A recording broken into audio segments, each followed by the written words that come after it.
Hello, I'm Keith Orcherson. The state of the East Coast electricity market is one of the major talking points in energy in Australia today. Recently, OnPower presented a breakfast forum on the state of the NEM with the sponsorship of PricewaterhouseCoopers.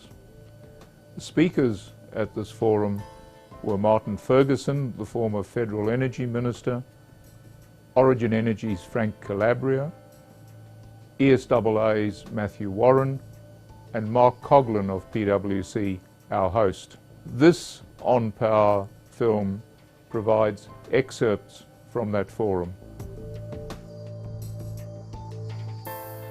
I think one of the main reasons we wrote the Utility of the Future paper, which we'll talk about a little bit later, was some of the mischievous elements that were, some of the mischievous comments that were being made in the press and elsewhere around the market. And we saw there was an enormous amount of misinformation and conflicting views coming out. So we took it upon ourselves to write a piece which we thought needed to be written. And fortunately we've had a lot of positive reactions to what we've written over the last month since we have actually put it out. But I guess the key themes coming through that is, we're really concerned about the shape of the market. So when we talk to our various clients around our thoughts, all of them are saying to us that the most important thing that has to be done over the next 2 to 3 years is to reform the market settings. Now that's the one thing we hear in all those conversations.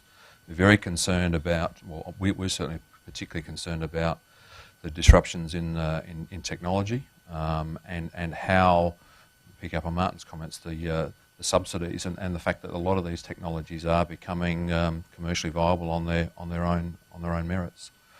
So we see there's a major issue there. From a customer point of view, and that's I guess the angle we've taken in the paper, is the market serving their needs is a fundamental question, and I think that's something that we'll see customers taking more and more control of their energy supply and of the budgets that they have to spend on energy. And I think those couple of dimensions together, and the march of technology, which we're seeing in other parts of the globe, and the interest that's being shown in the sector by non-traditional players, and I think we've got a really interesting cocktail for the next half a dozen years as all of those things come together. Hence the reason for market reform and just who can actually play in what sort of space. They seem to be some real fundamentals for us that have to be tackled, and soon. I mean, this thing can't wait. These settings can't wait for 5-6 years. We think it's got to be really handled over the next 2 to 3 years. The one thing we can't stop, and we shouldn't try and stop technological change because you'll fail, but what we must do is ensure that as it rolls out, there are no implicit subsidies operating to distort, to subsidise those who are adopting or discourage those adopting valid technologies. So we just need to get true pricing through the use of the network.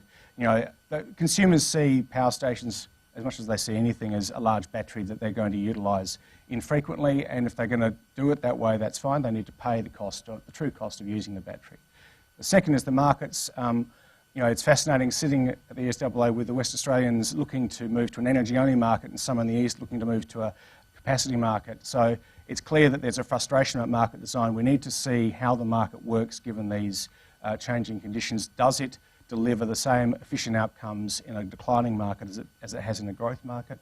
Climate policy is clearly affected by this. Emissions reductions from this sector are falling aggressively as a result of deindustrialisation. It also informs renewables policy, because renewables policies we currently have in Australia was designed to fill a growth market. So how do we develop and explain that transformation in the 21st century given we have a shrinking market? And so in a sense, the frustration we have is the debate about the RED is not really speaking to that, it's really speaking to different positions of commercial interest. We need to mature that debate about how we deploy renewables in this new paradigm.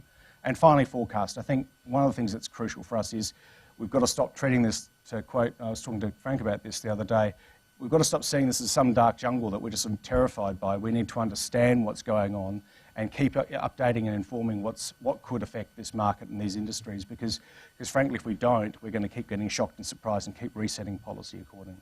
NEM's been around for 15 years, and I think we should acknowledge that for a large portion of that time, it delivered against the objectives of being competitively and competitively priced and a reliable market. So it delivered all of those signals. I think what we're now encountering, however, is the intersection of both energy policy and climate policy, and I think that's where we've seen a range of the interventions that everyone talks about. When you actually look back at the change over the last couple of years, and when I spoke at CEDA a week or so ago, the change is extraordinary just right now. I mean, who would have thought, and we talked before, who would have thought that we would now be on the cusp of deregulation of pricing in New South Wales, legislation in for deregulation of pricing in Queensland. In fact, we've been overshadowed by deregulation because the privatisation's on the agenda in New South Wales. So 12 months ago, people couldn't even have fathomed that might have been the case.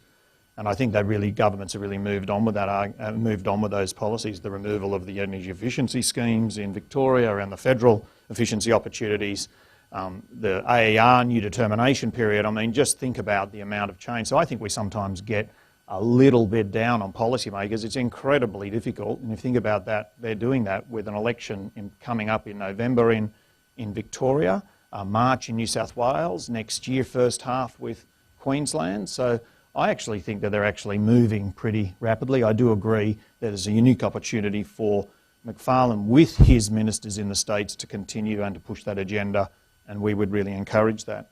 And what's the reason why? I mean, the real reason why is that everyone will look to us to respond to the disruptive threat, and we can see opportunity. But in the face of regulation, the risk associated with that as a player to invest, but also to invest in innovation and technology, is in fact very, very high if they're there. And so we are really encouraging they should deregulate the pricing if they want us to invest in both smart metering and longer term and distributed generation. We need to be doing that without the imposition of the regulatory barrier that can come, where really in reality for tariffs, it's very, very hard, but regulators are trying to pick numbers every year and inevitably they're wrong. And it's not, they're just picking, and that's just really hard to actually manage that investment cycle and those things. In that circumstance. So we would say that's one of their key priorities. And the second one is, if I think about way policy gets set and what we look for, the three things that I spoke about last week were transparency, governance and flexibility. The transparency really is, and I did speak about subsidies, but the reality is it really, where do costs and risks fall? And I can tell you the investors in generation and the retailers where all of the risk, generators in particular, where all of that risk associated with the fact that if demand's falling, retail and customer trends change, you do wear that. And in fact, in the regulatory businesses, they're actually got a revenue cap. So the reality is what we're going to see in the future is that's going to find its way back to be a higher charge just smeared over a broader set of the consumers. And so that's where we feel that, and that's where we also feel that, and I am firmly believe that long run solar is going to be cost competitive. It does not need the assistance that it's received. And it's left a huge legacy. Just talk to the Energy Minister in Queensland. It's left a huge legacy and it's imposed a cost on everyone. It's imposed a cost particularly on those consumers that can't afford to invest it in the first time. So not only that, it's inequitable. So I really do feel that the unwinding of those subsidies and the unwinding, and what I would say broadly with climate, picking a series of policies, and I think we'll look back on this last 5 years and say there was a lot of intervention that was policy-induced madness to some of this stuff that responded day in, day out to that.